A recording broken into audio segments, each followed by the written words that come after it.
Well, police have identified a serial killer who murdered 3 women in our city in the 1980s and 90s. Kenneth Smith was linked to the victims through DNA just last week. Police say they zeroed in on him when they came across DNA from a close relative. He died in Windsor in 2019 at the age of 72. The first victim linked to Smith is Christine Prince. She was from Wales and was working as a nanny here in Toronto. Well, she was last seen alive on a streetcar on June 21st, 1982, after a night out with friends. Her body was found the next day in the Rouge River. And Claire Sampson was last seen on Jarvis Street on September 1st, 1983, getting into a beige car with a balding older man. She was found fatally shot north of Barrie the next day. And 14 years later, 41-year-old Gracelyn Greenidge was found dead in an apartment on Driftwood Avenue on July 29, 1997. She was last seen leaving work the previous night. Well, investigators aren't ruling out the possibility that other women were killed by Kenneth Smith. CP24's crime analyst Steve Ryan has more on these cold cases. Steve, what are you learning today?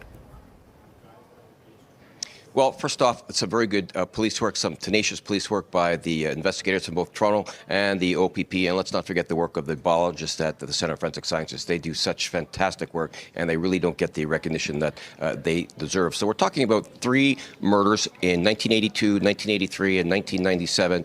3 women were the victims. Women were not known to one another. There was DNA left at all 3 scenes, but back then, the quality of the DNA that was left was deemed to be not good enough to proceed with identification. So fast forward to roughly 2017, again, through some great work by the biologists at the Centre of Forensic Sciences, they were able to separate the victim's DNA from the suspect's DNA, and it was strong enough that they were able to say that the 3 cases, 1982, 83, and 97, were all connected. They were all connected as a result of police believe the murderer was the same person. And then through genetic genealogy, the Toronto police, who've gotten very good at this, were able to contact a company in 2022, and then through genetic genealogy, they were able to identify the DNA of a person. Then they did some reverse engineering, and they came up with the suspect who they now believe was responsible for 3 murders. So this is 3 different occurrences now where the police were able to say to those families that we have answers for you. Certainly doesn't give them closure, and there is no justice, if you will. The person who the police believe has committed these crimes is now dead, but it certainly does give the family some answers as to what's happened to their loved ones, and it certainly goes to show that you always have hope.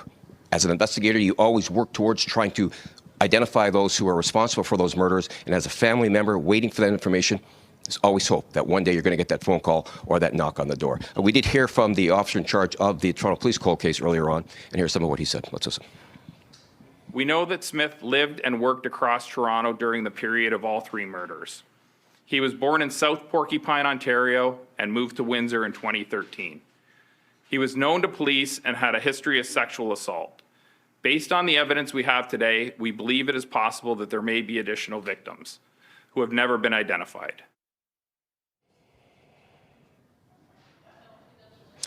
Because they now have a DNA and they now have the name of the person who they believe was responsible, even the fact that this man is now dead, they will continue with their investigations. And as you heard the officer in charge say, there may be other victims out there, might be other crime scenes out there with that person's DNA, and that's something the police will certainly look into. Some very good police work, and again, great work by the biologists at the Centre of Forensic Sciences.